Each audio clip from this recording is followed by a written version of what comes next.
Today on Crossing South, we really go local, and we visit the flea market, swap meet, garage sales rolled into one massive expanse of tradable and sellable goods. A hoarder's dream, coming to you right now.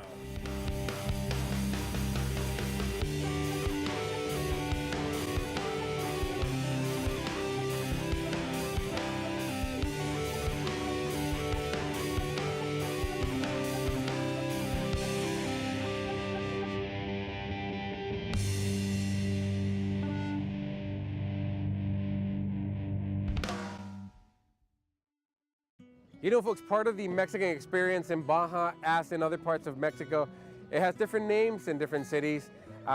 In the States, you probably notice a swap meet, but here in Baja, it's called the Sobre Ruedas, the on wheels or over wheels market, and we're standing in it right now. So follow me along and let's see what this is all about. You know, on any given day in Tijuana, as in many cities in Mexico, people make a living by simply selling their goods. Be it the things they grow, they make, or things they themselves buy, or even services they can provide. So we enlisted the help of a local who has been navigating all of Tijuana swap meets for some time now. What can an American come and find here at the Sobre Ruedas? Everything. You can find everything. You can find toys, you can find furniture, clothing, antiques of different types. I don't know, you can find anything. You can find something you can ever dream of. So if you're like a hunter, like the hunt, the treasure hunt, this is a place to come to. Yes. It's almost like an overgrown garage sale, right? Yes. In every single neighborhood, there's a Sobre Ruedas. Every neighborhood. Every neighborhood has a Sobre Ruedas, different days of the week. So basically, every day of the week, you can find a Sobre Ruedas at one point in another place in Tijuana. So I asked one guy, and he showed me every single day. He's got a calendar of every Sobre Ruedas in Tijuana. Well, we're not going to be here all week. We're going to be here today. So let's see what we can find today. Follow us along, folks.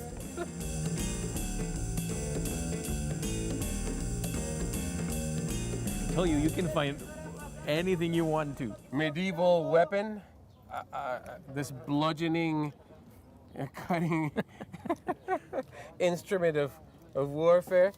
So, Ricardo, where does this stuff come from? All the things people sell here, where does it come from? Probably 90% or 95% will come from the States. Oh, really? Goodwill, and everything that comes from almost. I would say 90%, 95% comes from the States. So how do the Mexicans here get this stuff? They go across. They go across? Yeah, they go across. So that's but what. You can't tell me that every single vendor here can cross, right? No, but you will find always someone that will do the shopping for them, and they will bring all this stuff. So, folks, that stuff you're discarding, there's a very high likelihood that some of it will end up here in TJ or in the Tianguis, the Sobre Ruedas of Mexico. And benefits a lot of people, not only Mexicans, so you know. So the vendors here, Ricardo, are they mostly Mexicans? Well, you will see that there's, aside from Mexicans, there's a lot of people that have lived almost all their life in the States, but they have been deported. Right. So you will find people that have been deported. Some of them, though Mexicans, don't speak that much English. You will also find Americans here not only buying, but also selling. Right. You touched on it briefly. You mentioned about selling old stuff on eBay, on different selling platforms on the internet. Is that something that a lot of people do? Like get stuff here that maybe people don't know what they're selling, right? And your job is to get it cheap and sell it for a profit, online or something? Is that accurate or? Yes, actually, you will be surprised how many people does that. Some do it for living, or like in my case, like a hobby. Once in a while, I have not been doing it recently, but I just enjoy it. But you will be surprised that literally people take a plane to come to Tijuana. Oh, really? To buy stuff and resell, not only in the States, but worldwide. I don't know how many people I know, because we're in the business, right? So when you're buying, I can tell that individual, I know what he likes to buy. He likes to buy sterling things, brand bags, brand shoes. Brand name bags and shoes? Like Prada. Prada, you're right. And other people might be looking for antiques, different types of hardware, I mean, tools. The Mexican Antiques Roadshow, right? Yes, a lot of stuff. Yes, and the motorcycles. Look, I mean, browsing all the sobre ruedas and trying to beat you because they know that you might be looking for the same stuff. Do you have a pretty good wealth of knowledge as to what everything is? I mean, how do you recognize a good deal when you find something? Well, there's different ways you can get the knowledge, because honestly, I didn't know that much of anything aside from video games, with the stuff that I started looking for. But then as time went by, I realized that there was so much stuff. So I needed to get acquainted with the prices, sale prices, and how much I should pay for it. And how do you do that? So what I did was I started buying antique books for toys, for clothing, for furniture. And then I started familiarizing with the prices. But also I started using technology, phone. Oh, your phone. How do you use your phone? Teach me. Okay, so there's a lot of apps, but the ones that I like the most, or the ones that I use the most, one is eBay app that gives you an option of scanning the barcode, or also another app that you can take the picture of an item. Okay. And of course, it's not 100% accurate, but at least it can give you an idea. An estimate of how much it is. How much it could be. So we're not getting paid by eBay, folks, just so you know. What other apps have you seen that? Red Laser is the other one. Okay. So what it does is that it will give you like 5 or 7 different internet stores, like eBay, Amazon, and others.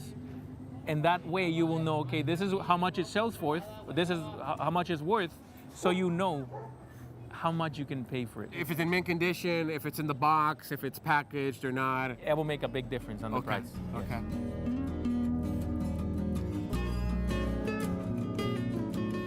But to me, this looks just like an ugly toy, a piece of garbage.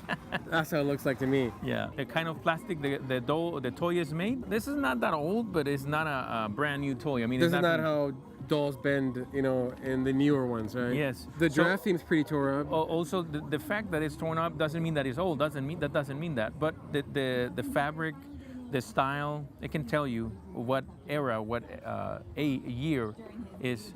So that's different ways you can. Of course, if you buy antique toys, especially dolls, you will be able to tell easier. Right. If you're more acquainted as to how they look, right? And even if it's not worth that much, you will not go wrong for 50 pesos. Yeah, exactly. That's how much he was selling it for you? Yes.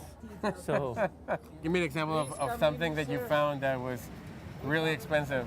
Well, I have found, like for instance, a 1915 Germany helmet.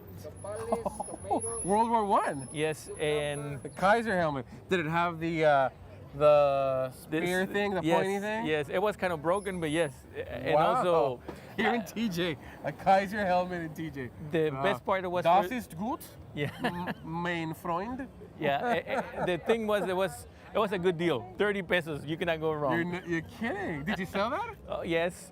This is interesting. I put it on eBay some time back, and I got offers, bids from all over the world. No way. And guess where they go? Guess where did it went? Where'd it go? To Germany? Berlin. Berlin. Highest bidder, Berlin. So it went all over. It went all over the world to the U.S. and then the U.S. Tijuana sobre ruedas. Right. And then from Tijuana sobre ruedas, it went back to Berlin. It went back home. Yeah. That's funny.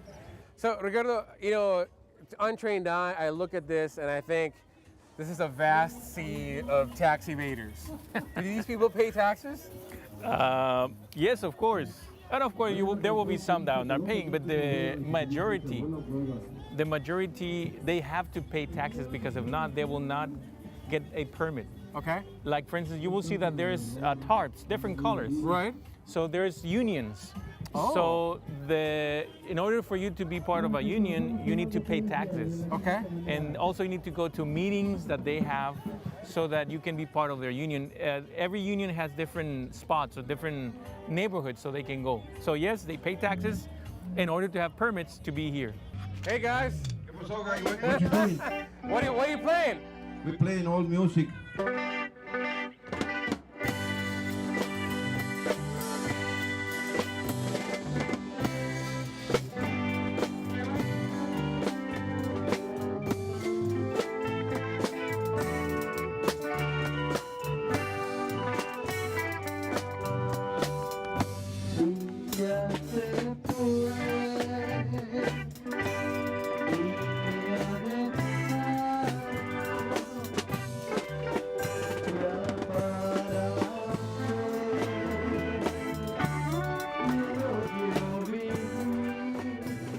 get produce. You can Oh, get aside, yeah, that's right. You have open market produce. You have so the little food vendors are from different parts of Mexico, huh? Yes. So you have yeah. it's different styles, different cuisine styles, Yes. right? So you can kill too many birds with one stone. You can buy your clothing, your toys, your video games. It's your a antiques. one-stop shop, eh? Yes. So, a scarf of the Cholos team, the soccer team we featured on the show. It's 120 pesos, not bad. Anyone who's been to any international soccer matches knows why I'm doing this. This is how people in England and the UK and many different countries in the world and Europe will hold scarves in the stadium while their team's playing. It's an old custom in European soccer and in other places. So, Oiga, ¿a cuánto y por qué tan caro? how much and why so expensive? So this is something, I remember Nintendo. This was the second console, right? It wasn't the original one. It's like the Super Nintendo, right? Yes. So this is from the 1991. 91? Yes. So the thing is that I remember playing with these things, folks. it's in the box, so it comes with the instruction manual. So that obviously adds to it, right? Yeah. So it's just this thing by itself. It's just because of the year. It is a little torn apart, but before they build things to last. Before, Right. not anymore. Hulkamaniac, folks. The Hulkster. If you grew up in the 80s, you know how important that was. $55, and he'll throw in the this control and 2 games, I think he said? Yeah. 2 games, right? If you grew up during the 80s, you know when the game wasn't working, what you do? Oh. Or even you lick it a little bit. Disgusting, I know. But that's what we used to do to make these things work. Yeah, and actually that didn't, I don't know why it worked, but the problem was over there, not here. But Oh, yeah, really? Yeah. The 72 pin. Yeah, that was the problem. That's your mobile refreshment vendor. The guy's cartwheeling all those jugs are filled with flavored waters. Horchata, strawberry, different types, This is the type of stand that you like to go to search for antiques or old toys. You can tell that this is from Goodwill stores or from other stores that are like donations from the States. They don't know what they have, basically. Yeah, exactly. So you can, the only problem, you need to spend a lot of time. For instance, you might even get like 3 pesos or 30 cents per item. Okay, I think I found Nemo. I have found Bose speakers Really? for, very good deal, very good deal. You kind of motivate me when you say stuff like that because I see junk, right? Yeah, And- well, but that's the thing. That's the thing. You need to be hidden, patient. Yeah, right. you need to be hidden digging. into all this stuff, you could find something like that. I have found 1970s instant cameras that are worth $150, $200. Well, I got it for $9. Oh, wow. 2-player championship golf.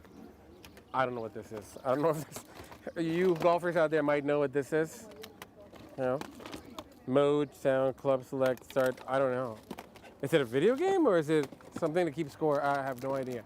So this is what you were talking about. This is the union membership, and in this union is where they pay the permit where they pay the taxes, basically. Yes, the unions cannot exist without the permit from the government. Right, and So- to have the permit from the government, they have to pay taxes. Yes, that is correct. Oh, I'm horrible at this.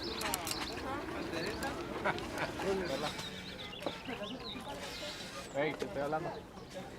Funny as it sounds, I know Americans coming from the States to buy stuff on this Auroras to sell it. To retake Yes. what they've lost. Yes.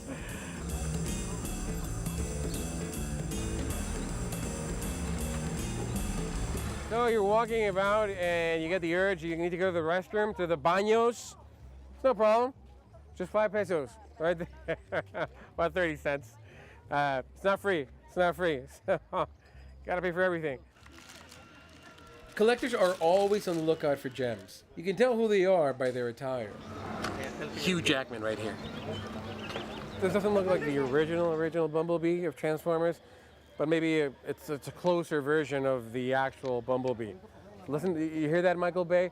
not supposed to look like this. It's supposed to look more closer like this, all right?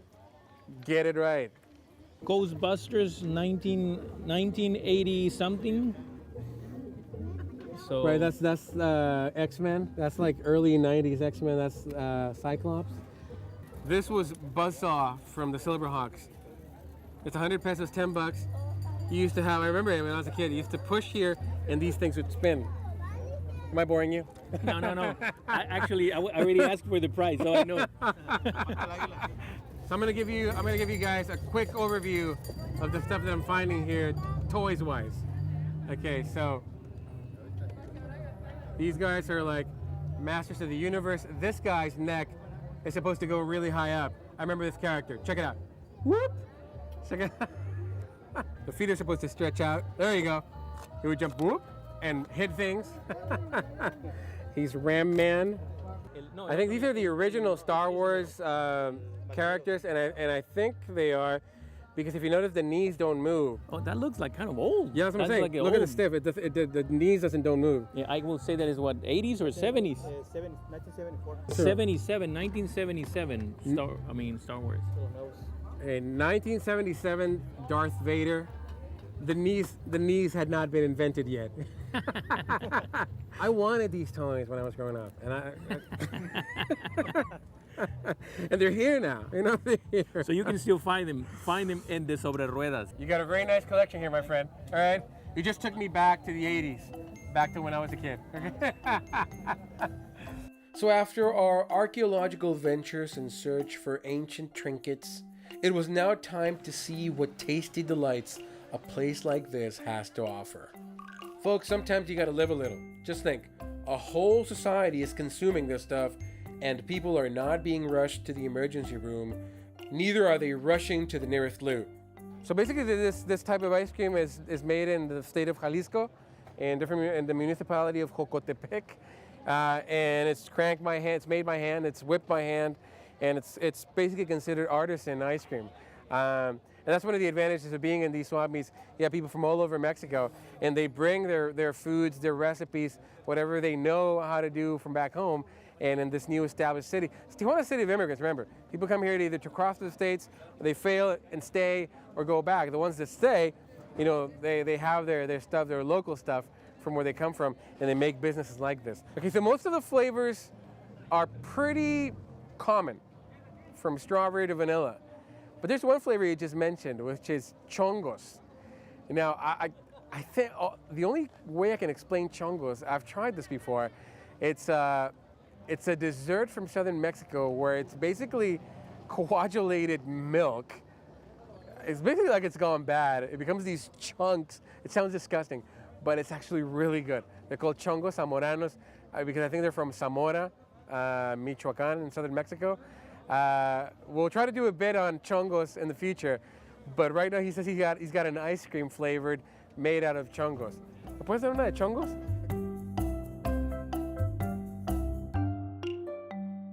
So folks, if you want to play it safe, you'll get the normal flavors, strawberry, vanilla, you know, all those flavors. But if you want to be adventurous, and I am when it comes to food, you'll get one of these flavors, one of these local ethnic flavors, which is chongos zamoranos. So, chongos flavor. So.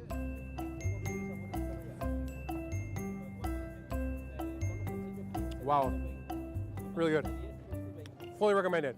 You will not be sorry. Get the chongos flavor if you come here. So Jorge, he just made me buy one of each flavor. Sure, blame me, right? So I got strawberry, mamey, and chongos. Hey, it's good to have a fellow foodie who enjoys this as much as I do. Okay, these products may not be made with the regulations you're used to in the States, but on the flip side, most of this stuff is made from scratch. Fresh ingredients, some artificial, not great for your figure, but great for your taste buds.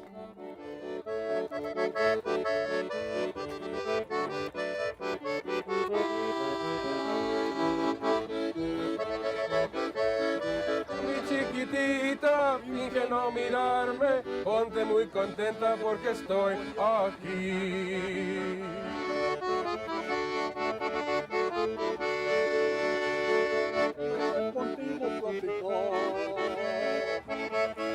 You my little darling, you can get real happy. You can get real happy 'cause I'm here right now. Today or tomorrow, I go by your house and your mama tells you to get a chair for me. You my little darling, you get really happy. You get really happy 'cause I'm here for thee. Not bad for an on-the-spot translation, right? Ah, the experience of eating. Forget trans fat, gluten, artificial sweetener, or whatever people worry about these days. There are foreign experiences to be had when you eat abroad that call for a little adventure. Huaraches. These are called huaraches, which is a slang word for sandal. So this is a corn fungus. We're gonna order that because that's the one that you might have the most trouble accepting based on what it is. It's a corn fungus. But it's really good. Huitlacoche. So we'll get one of those. Lo voy a pedir, jefe, un huarache asada y una gordita de huitlacoche. So if you come to the Sobre Ruedas in Tijuana, you cannot leave without trying some of the food here. Oh, I wouldn't want to offend the local traditions and customs. Yeah, right? I'm very I know. respectful Yeah. of the local culture. I know. So what is it that you got? Because this seems like Well, very good. the guy was telling me that this cuisine is from Tlaxcala. That's a southern state on the east coast. And they're saying that this huitlacoche and these gorditas, these huaraches, are very typical from that part of the country. Ricardo, how would you eat this? I mean, I see they gave us forks. I mean, am I supposed to cut this thing or? No, of course, I would like to wash my hands first of all after grabbing a lot of stuff. I put some lemon on my hands because I didn't bring any sanitizer. Yeah. I hope that's enough. Yeah, well, you just grab it like a taco and Really? yeah. So are the forks for just like whatever drops on their plate? That will be for my wife probably. You're saying that if you're a guy, No, well, you're a no. man. No, I supposed to can grab cut like it. No, I see what you mean. It's not flour. This is corn dough. Kind of like corn tortilla, but it's thicker. Notice how it's kind of like a patty thing, and it's sizzling, man. This one has sizzling huitlacoche, mushrooms, carne asada, and cheese.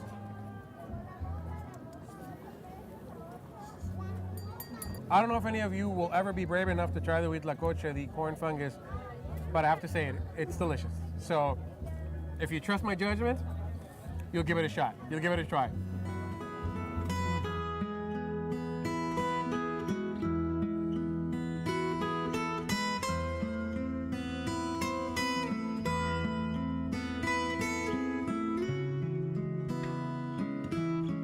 So folks, as you can see, you can't have a more folksy, colloquial experience than being at a Sobre here in Mexico.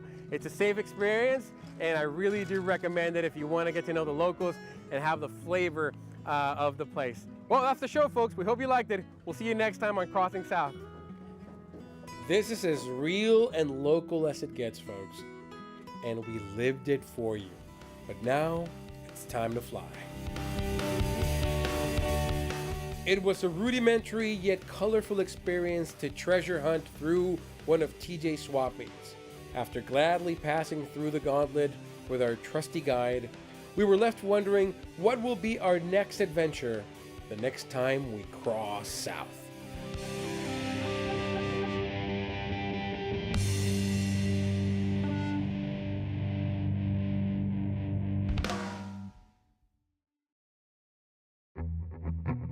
You can find maps and information about the places you just saw, or you may order a copy of this program on DVD at CrossingSouth.com. We also do Facebook.